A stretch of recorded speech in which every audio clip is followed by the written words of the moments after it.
Are we alone? To this day, the inhabitants of planet Earth have looked to the stars for proof of other life. But the truth isn't out there, it's in here. Since World War II, the British government has been watching us, watching the skies. Buried in the vaults of the Ministry of Defence are thousands of reports on UFO sightings, some left unexplained. But now, after decades of secrecy, the files are being released. And for the first time, the truth about Britain's UFOs is revealed. A near mid-air collision. I can't speculate on what it was, I really can't. I mean, I don't know to this day what it was. A World War II bomber's close encounter. I don't talk about it too much to people, only close friends. An unidentified object caught on radar. And new evidence on one of the most celebrated UFO cases, the Welsh Roswell. If it could be shown that any UFOs were extraterrestrial in origin, people's entire belief system would fundamentally change. Strange, unexplained stories that leave many wondering if there really is life out there.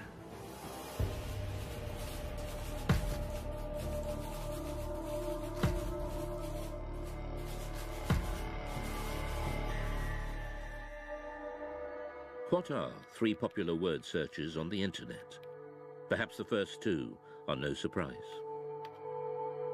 UFOs have an incredible hold on the popular imagination, but few myths have involved government investigations, surveillance, and cover-ups. UFOs have. One person who knows just how seriously UFO sightings have been taken by the British authorities is ex-MOD operative Nick Pope. From 1952 onwards, it was decided that there really needed to be a small unit set up permanently to research and investigate the UFO phenomenon. And really from the 50s right up until 2009, the Ministry of Defence did have a small project looking at the UFO mystery. Pope manned the UFO desk in the 90s, helping add to the thousands of files the ministry had gathered for decades. Subject making his way. Now that they're being released from the vaults, key UFO eyewitnesses give their side of the stories. And UFO experts, skeptics and believers interrogate just what the MOD was keeping secret. Dr. David Clark is the journalist who helped first persuade the MOD to release the files. If you look in the files, there are thousands of unusual things that people have seen in the sky from right across the British Isles. There's absolutely no doubt that people see things in the sky that they can't identify. They always have done.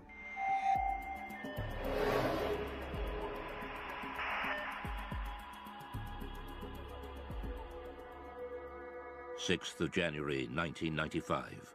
Two experienced pilots of a Boeing 737 carrying 60 passengers from Milan to Manchester report a near collision. It's an incredible sighting of an unidentified flying object which sends the authorities into a spin.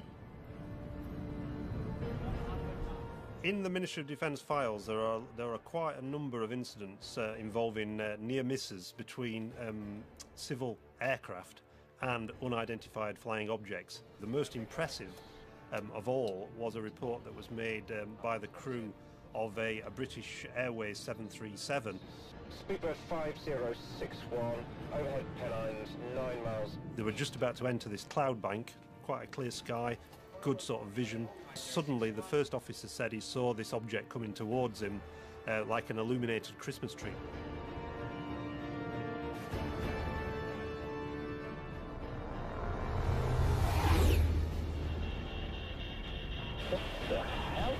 It was so low in its approach and so close that he automatically ducked, thinking there was going to be a collision. And this thing just zoomed past, and immediately he turned to the captain and said, "Did you see that?" The captain said, "Yeah, I saw it as well." Immediately the pilots radioed into Manchester Control Tower. There's a lot of concern amongst air crews about what damage could be done to the reputation if they became known as, the crew that see flying saucers. So it was interesting in this case that despite that, these two air crew decided that when they landed they were going to file an official air miss report. So that would then trigger a full detailed investigation by the Civil Aviation Authority, which is exactly what happened. For the first time, the MOD files show how this extraordinary incident sparked a full-scale investigation conducted by aircraft near-miss investigator Anthony Booth.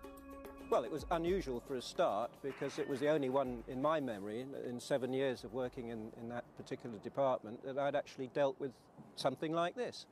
We could talk to the pilots, both the pilots. We would go through looking at radar recordings, RT transcript recordings of the voices of the pilots, recordings of what Manchester Air Traffic Control had to say. We just looked at anything that might shed some light on what this object might have been. The pilots now refuse to talk publicly about the near crash, but the MOD files recall what they told Anthony Booth at the time. My attention was initially focused on the glare shield in front of me, but I was diverted by something in my peripheral vision.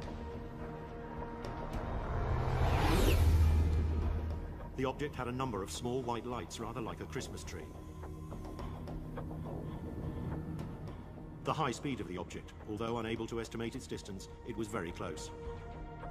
There's a transcript of the conversation between the captain of the 737 and ground control. This is Speedbird 5061. We just had something go down the right-hand side, just above us, very fast. And Manchester immediately come back and say, well, there's nothing seen on radar. Was it an aircraft? Well, it had lights. It went down the starboard side very quickly. Manchester say, and just above you? Just slightly above us, yes. Manchester then advise them to keep an eye out for anything, but they can't see anything at all. It must have been very fast. It gone down very quickly after it passed you, I think. Okay, well, there you go. The Manchester control tower could not find any radar signal. To radar expert Doug Robb, this is extraordinary. It says the likelihood of such activity escaping detection is remote, as the area is well served by several radars, and any movement at the levels in question would almost certainly have generated a radar response. Nothing was seen. So what was it that avoided radar detection? The MOD files showed that the investigators and pilots considered all the possibilities. It was a hang glider. At night, he's suicidal. Hang glider would not be picked up by normal radar, no. A comet? No, I don't think so. A meteor could be detected on re-entry if the radar was looking exactly in the right direction as that piece of debris went past at some speed. Military? Oh, maybe, but I didn't recognise it. But we're near a major airport. It would have shown up on the radar response. Spy plane? I don't think so. Didn't look like a stealth. Stealth aircraft would not be picked up by normal radars. If a spy plane is being kept secret, it's not going to be flying where people can see it. And certainly nowhere near airliners. UFO? That'd be daft. I don't know. These pilots are not lying. They did have an unusual experience, which to them remains baffling. The files show the investigation seriously analysed the possibility of military activity, but they found no evidence from any official source. It seems most unlikely that such a flight would have been conducted so close to a busy international airport. So what was it? We revealed the conclusion, locked away in the MOD vaults since 1995, reached by Anthony Booth's investigation. Most of the incidents that we looked at, we could arrive at some conclusion, definite conclusion. But in this case, we couldn't really. We had to come up with an assessment of cause and risk. Both the risk and the cause were unaccessible. Degree of risk, unaccessible. Cause, unaccessible. Really, that statement is really, really unusual to find that in an official air miss report. And it's basically saying we don't have a clue what was seen. Look, they'll say back at BA. I think they might rib us about this one. At the end of their the summary of the working group's discussions, it says that there is no doubt that these pilots both saw an object and that it was of sufficient significance to prompt an air miss report. Unfortunately, the nature and identity of this object remains unknown. To speculate about extraterrestrial activity, fascinating though it may be, is not within the group's remit and must be left to those whose interest lies in this field. To some ufologists like Nick Pope, the absence of any real conclusion leaves serious and unanswered questions. Now, to me, this was quite extraordinary. UFO does not mean alien spacecraft, but clearly, in some people's minds, whether it was the pilot and the first officer, or whether it was the investigators at the Civil Aviation Authority or the Ministry of Defence, clearly somebody was thinking, well, maybe, just maybe, this is something extraterrestrial. I can't speculate on what it was. I really can't. I mean, I don't know to this day what it was. All I know is that we can't assume we know everything in this day and age. There may be things that we don't know about. The Manchester near-miss investigation shows just how seriously unexplained sightings were taken by the MOD. But the UFO desk had been receiving reports from pilots for decades. The files reveal sightings during World War II, and in some cases, these were considered so grave, they were referred right to the top of government. The newly released UFO files confirm what many experts suspected. The British government was investigating unexplained sightings as far back as World War II. I don't talk about it too much to people, only close friends who experienced perhaps flying during the war.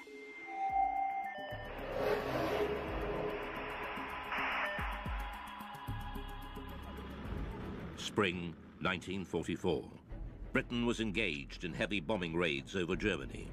Rumours of strange, unidentified missiles were getting through to top command.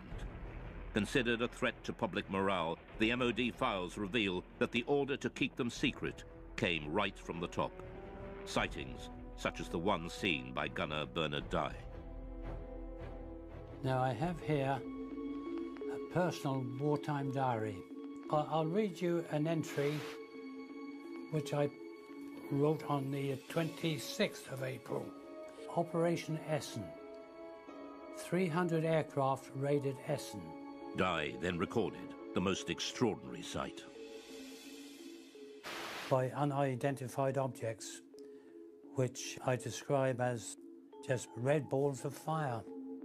This is the first time Bernard Dye has spoken on television about what happened that night.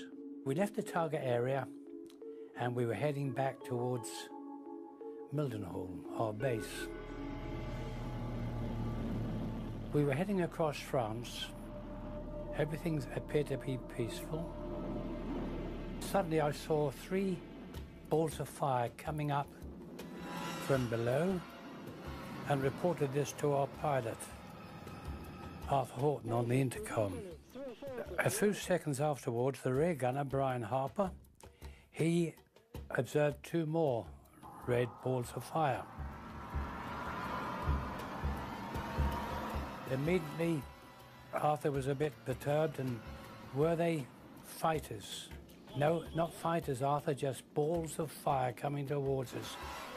I said to Arthur, no, evasive action, corkscrew, starboard, go, go, go.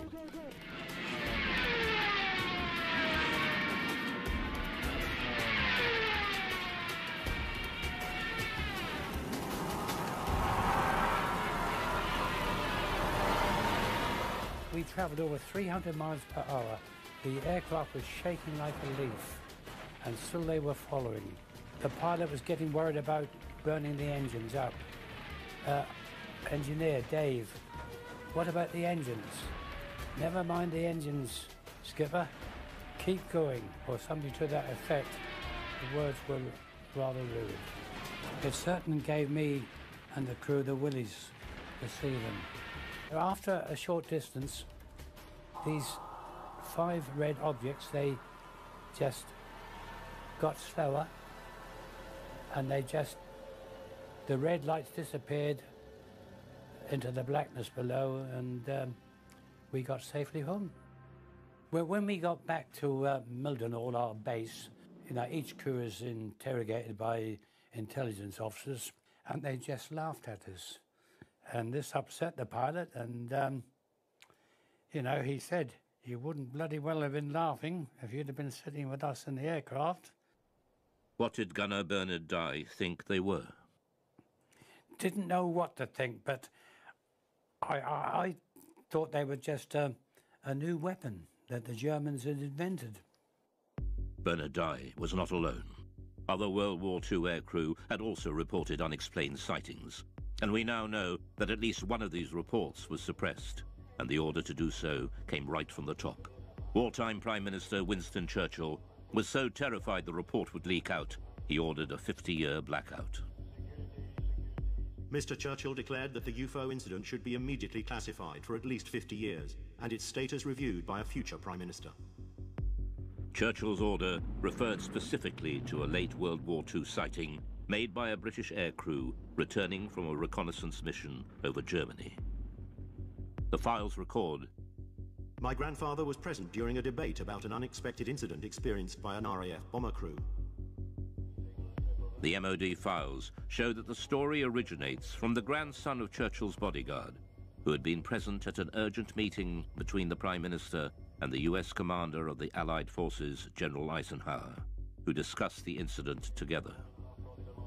He was writing in to see if the ministry could confirm this story, that this guy who was the bodyguard was present at a discussion between Winston Churchill and Eisenhower about a mysterious incident when the crew of a Royal Air Force reconnaissance aircraft that had seen this metallic object that had appeared by the side of their aircraft, and it followed the aircraft, and it behaved in a way that was completely unexplainable in terms of it being, you know, a German aircraft or any other sort of Nazi flying machine that they were aware of.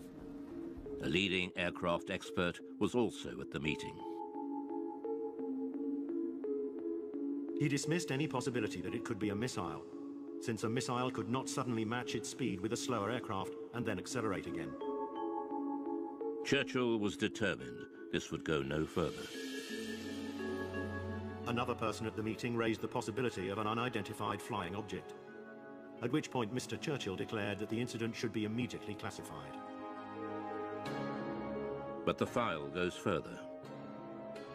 One extraordinary line explains just how fearful Churchill was of public reaction to this UFO sighting, if it ever got out. This event should be immediately classified, since it would create mass panic amongst the general population and destroy one's belief in the church. But the files also reveal that this wasn't the first time Churchill had got embroiled in UFO sightings. In October 1912, there was sightings of mysterious lights in the sky over the dockyards at Sheerness in Essex. And Winston Churchill was the First Lord of the Admiralty, and he had to look into this, and Churchill had to admit in Parliament that he couldn't explain what had been seen. The files show that even after the war, Churchill took a personal interest in unexplained sightings. In the aftermath of the sightings in Washington, D.C. in 1952, that made all the news headlines, Winston Churchill again became interested and sent the memo to the Secretary of State for Air. What does all this stuff about flying saucers amount to? What can it mean? What is the truth? Let me have a report at your convenience. Until now, gunner Bernard Dye never knew there were other World War II sightings that Churchill wanted kept secret at such a critical time in the war.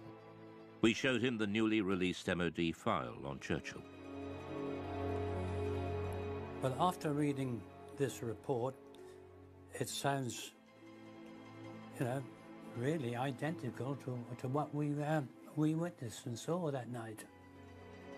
I haven't heard of this before, but it doesn't surprise me that he was told about it, because things happened during the war years, and there were other objects obviously appeared.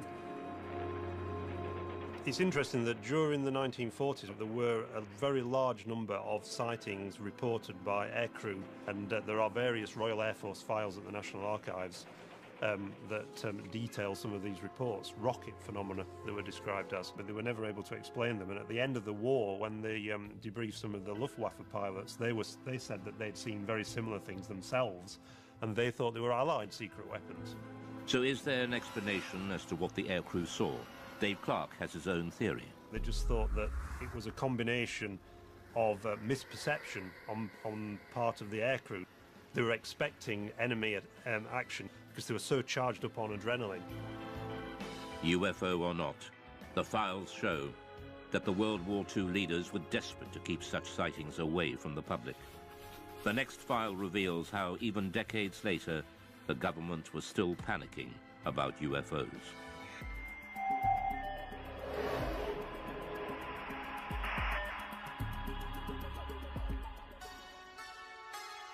Many UFO experts believe that the Pitlochry file illustrates one of the most significant UFO conspiracies of recent times.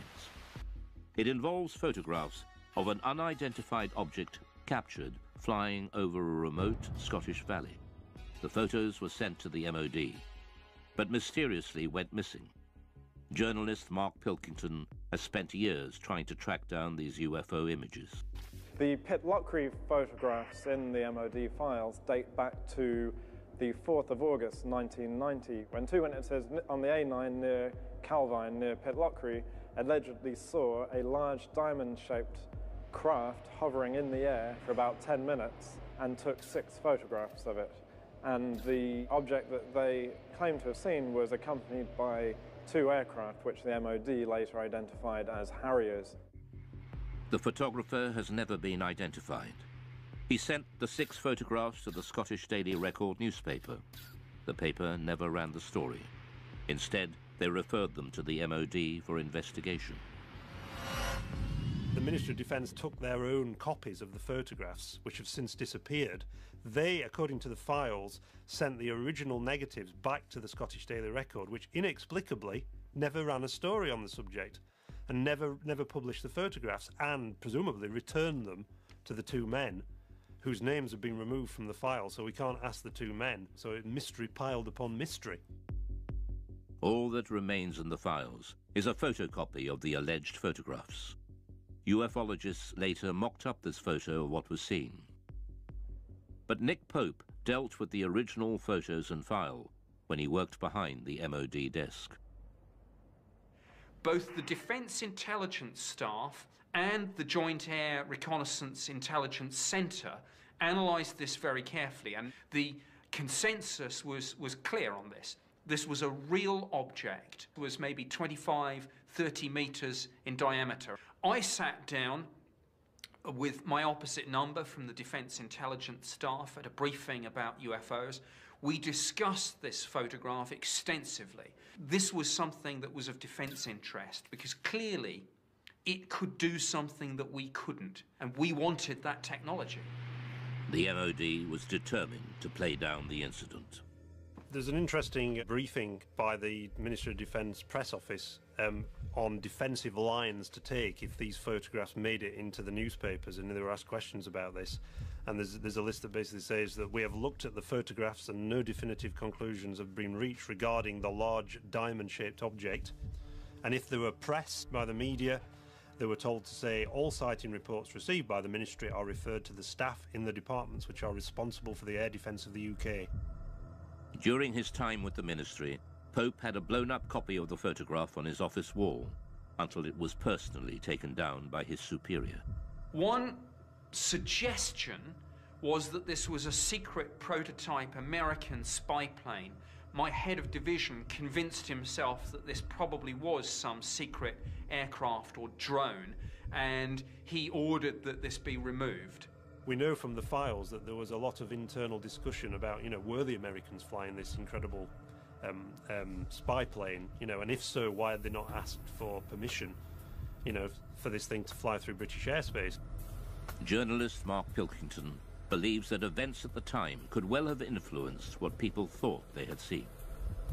This was just 2 days after the first Gulf War had broken out, and there were certainly great deployments of aircraft towards the Middle East, and the UK was a kind of sort of stop-off point and a sort of launch pad for a lot of those aircraft. The MOD were clearly worried about public reaction, just as Churchill had been 4 decades earlier. So was there a cover-up by the MOD over the mysterious Pitlochry photographs?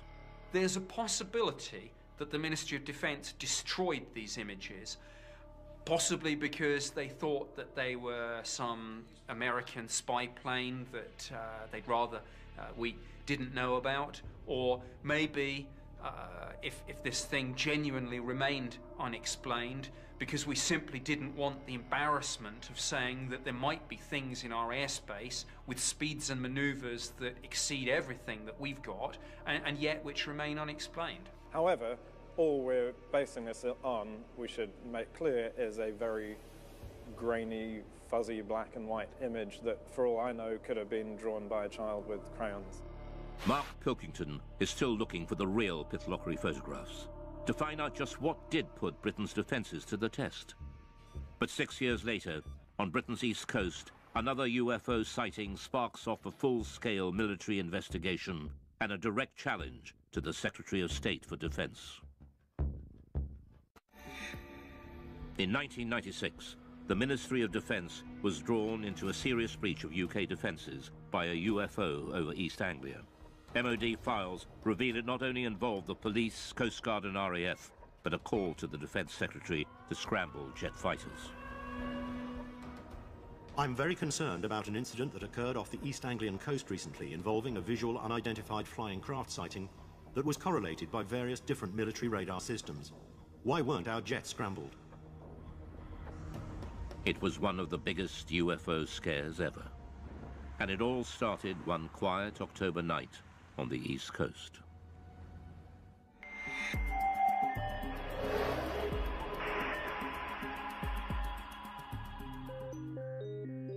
It was the police officers, actually, who phoned in the first reports. There's an extract from that. In the early hours of the morning, the police are saying we can see a strange red and green rotating light in the sky directly southeast from Skegness. It looks to be high in the sky directly over the Wash. The patrol officers reported the sighting to the station sergeant. I immediately phoned it through to the Skegness control room, who relayed it onto Great Yarmouth Coast Guard Maritime Rescue, suspecting it might be an incident over the sea. We had a report at about 3:15 local time from Skegness Police, and they could actually see this light in a southeasterly direction. We were uncertain of what it was at the time, and we immediately made a report to the local air defence radars to see if they could see anything. The call went through to RAF Neatishead, the most important air defence centre in southern England. Clarksby radar has a contact bearing at 221 degrees at... They noticed that on one of the radars, a blip that they couldn't identify, that wasn't an aircraft. Could the mysterious radar blip and the strange lights seen by the police be the same thing? Panic calls from the public started to come in. No, I don't think they're invading. A call was put out to shipping to keep a lookout for unidentified lights. Then a tanker came back. MV Conocast to Yarmouth, we're seeing a group of lights above the Wash. The vessel at sea was the Conocoast, and she was in much this sort of area. At 3:50 a.m., Patrol Officer P.C. Leyland rushed onto the police station roof to video the strange lights and managed to capture 5 minutes of footage now showing a single stationary white light. News of the sighting spread quickly through the UFO grapevine. The transcript of the conversation between the Coast Guard and the police and the trawler crew was leaked to the local news, and it suddenly became this huge UFO incident that got to the attention of the local MP. The sighting gathered such momentum, even local Labour MP Martin Redmond got embroiled and started asking difficult questions. Martin Redmond said, look, you've got police officers seeing UFOs, you've got Royal Air Force officers tracking them on radar, and yet you don't even get the aircraft in the air to take a look at this thing.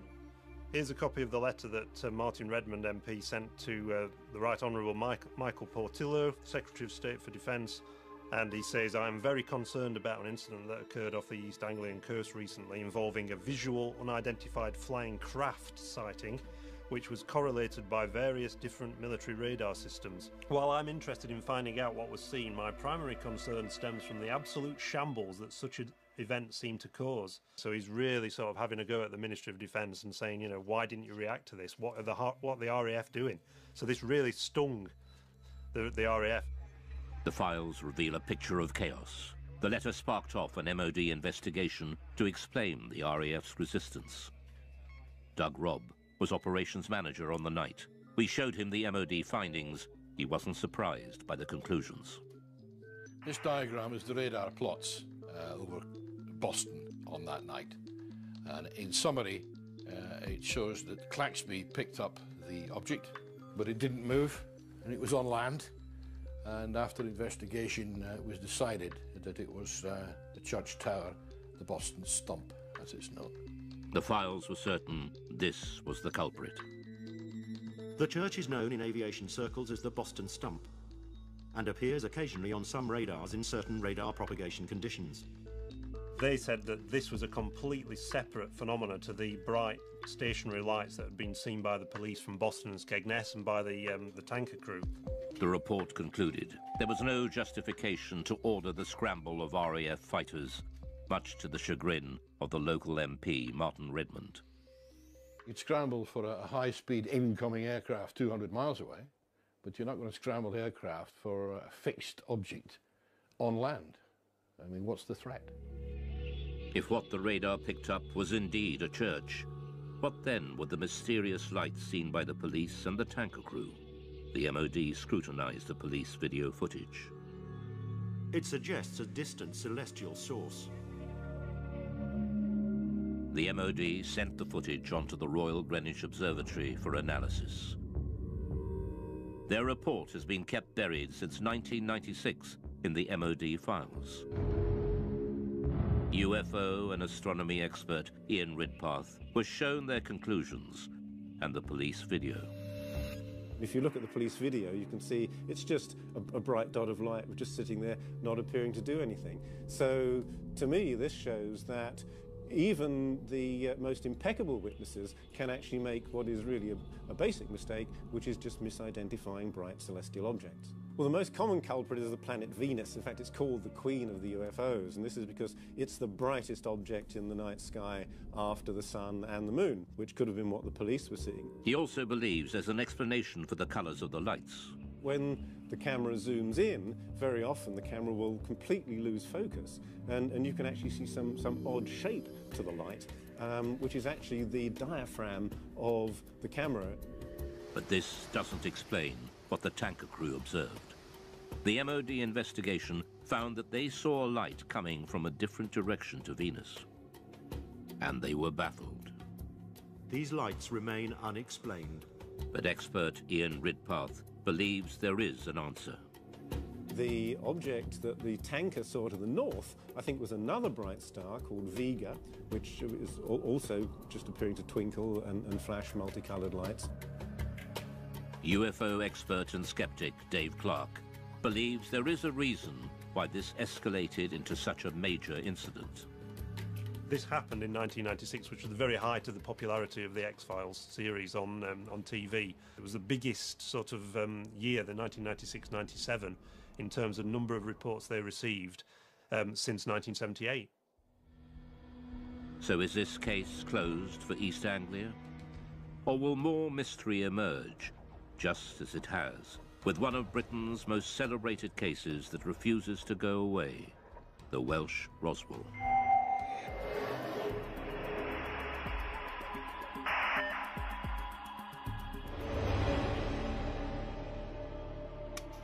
In 1974, in North Wales, thousands of people experienced a violent earth tremor and lights were seen falling from the sky.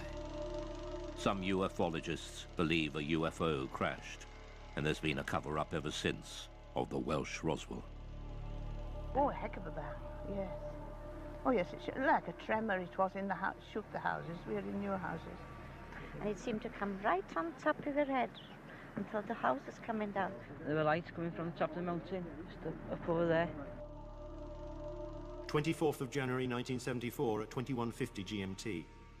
5 bodies, spectacularly incandescent, were observed traversing the sky.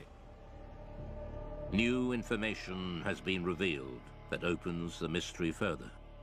Named as one of the main witnesses in the Berwyn incident is Hugh Lloyd, then a 14-year-old farmer's son. Just after 8:30 p.m., Hugh's family felt the massive earth tremor. It was a frightening experience.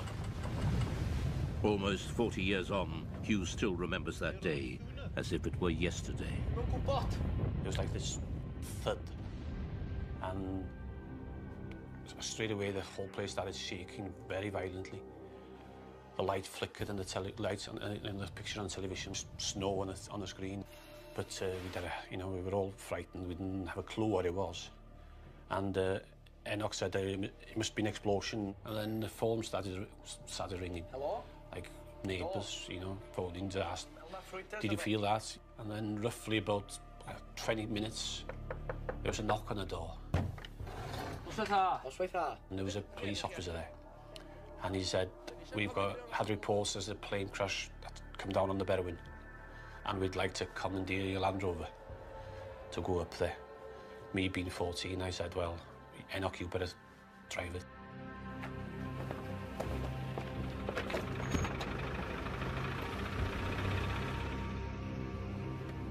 We carried on up the mountain about half a mile, maybe 3/4. And we drove up the track and we stopped, got out and got torches, and it was very quiet and very dark, but, nothing to be seen. How are we going with the torch? One of them said, there's nothing here. It's too quiet, can't see anything. We might as well go down. So we turned back to the vehicles, and as we were approaching the vehicles, we saw this very bright white light. Up the valley. Just behind those trees there, up to the left, in the valley between those two mountains. A very bright white light, coming up from the ground, pointing upwards. But it was, very, very bright. I knew it was coming from the ground, but we couldn't actually see the source of the light because it was, in the valley itself, being hidden. The light didn't look like a plane crash. It was too white for a fire. It didn't last for very long, 20 seconds at the most. They searched the mountainside, but there was no sign of a crash. So what was the light? Ufologist Andy Roberts has researched the Berwyn UFO for years. Although a skeptic, he admits there is a central mystery to the incident involving another key witness. At a village nearby called Llanderfel, there was a district nurse called Pat Evans. She felt the explosion there, and because she was a nurse and had all the medical equipment, thought if a plane's crashed, I could get up there and give much-needed help until the emergency services arrived. Pat Evans was with her 2 teenage daughters, 4 miles from Hugh Lloyd when the earth tremor hit. So she picked up her 2 young daughters, got them in the car, drove the 10-15 minute drive up onto the B4391 road, expecting to see an aircraft crashed and in flames. This is the road that she was driving on, and it's a road that she knew very well, so she had no problems driving up here at night. And obviously she was out there looking for what she thought was going to be a plane disaster. And just as she came out from the other side of this copse of trees, she was absolutely astonished to see far across the hills to the left a huge ball of red, white, orange, pulsating light. Whatever the object was, it was too far from the road to be reached on foot. Pat and her daughters watched, astounded at the ball of light, slowly pulsating and changing colour. She described it as being half the size of the moon, and around this object were moving torchlights and vehicle lights. She realised that it clearly wasn't a crashed aircraft and that someone or some people were there attending to whatever it was, and realising that, she drove back home and went to bed, and to this day is completely mystified by what it was. So what did Pat Evans and Hugh Lloyd see that night? We reveal that even the arrival of the mysterious men in black couldn't provide all the answers. The unidentified sightings by Pat Evans and Hugh Lloyd in Berwyn, Wales in 1974 have gone down in UFO folklore. The recently released MOD files have added even more mystery. Researchers from the British Geological Survey were quickly dispatched to Berwyn to investigate an earth tremor that had registered 3.5 on the Richter scale. Immediately after the earthquake, we were getting a lot of reports, some of them rather complex ones about lights in the sky, lights on the hill. So I brought a small team of people down to ask the local people around here what they'd seen, what they'd heard, what they'd felt. The British Geological Survey team have become known in Berwyn legend as the Men in Black, as they were dressed in dark suits, official-looking, and were going door to door. Some people seemed to think the whole event was rather suspicious and that we simple scientists from the Geological Survey had something to do with suspicious events around here. Files containing Chris's notes recall his interview with nurse Pat Evans, who saw the unidentified light. I have here the notes that I made when I talked to Pat Evans. She felt the shaking, but also she was very concerned about lights that she saw in the sky. She thought there was a big red light, like a glowing red fire. This is a copy of one of the maps that we, with our team, used when we were going around the area talking to people, and we were able, therefore, to put on the map exactly where we got that interview from, and therefore exactly what that person saw, heard and felt. This British Geological Survey map, buried in the vaults, is a revelation. It shows the anomalous lights seen by Pat Evans and Hugh Lloyd both appeared in the same small area of hillside at the same time. Ufologist Andy Roberts returns to the same spot on the mountainside where Pat and her daughter saw the UFO, and where Pat Evans told her story to Andy Roberts in 1998. When I brought Pat Evans up onto this mountain road in 1998 and she told me her story then, I photographed her, and the photograph that I took showed her pointing to where she saw what she saw in 1974, and judging by this photograph she was pointing over there, and which we know is where the police and farmers were searching that night. Pat Evans was on the Llangannock to Welshpool Road, which is just, well, there, just beyond the forestry there. So if she was there, she probably saw the same lights as we saw. You know, because it's dead in line. I'm nearly positive that's the same lights as she saw. The recent files show the MOD's explanation for the sudden explosion and mysterious lights. Subsequent search of the hillsides in question revealed no sign of impact, however. The Meteorological Office consider that these sightings could have been occasioned by a bolide, that is to say a meteor which enters the Earth's atmosphere and burns up before reaching the ground. A private investigation done on behalf of the British Astronomical Society concluded, however, that the meteor may in fact have disintegrated over Manchester, and that its appearance was preceded at 8:30 p.m. by an earth tremor in the Berwyn Mountains with which it has no connection. So they were saying again, these are two things that happened coincidentally on the same night. You've got a meteor burning up in the atmosphere, and also you've got an earth tremor.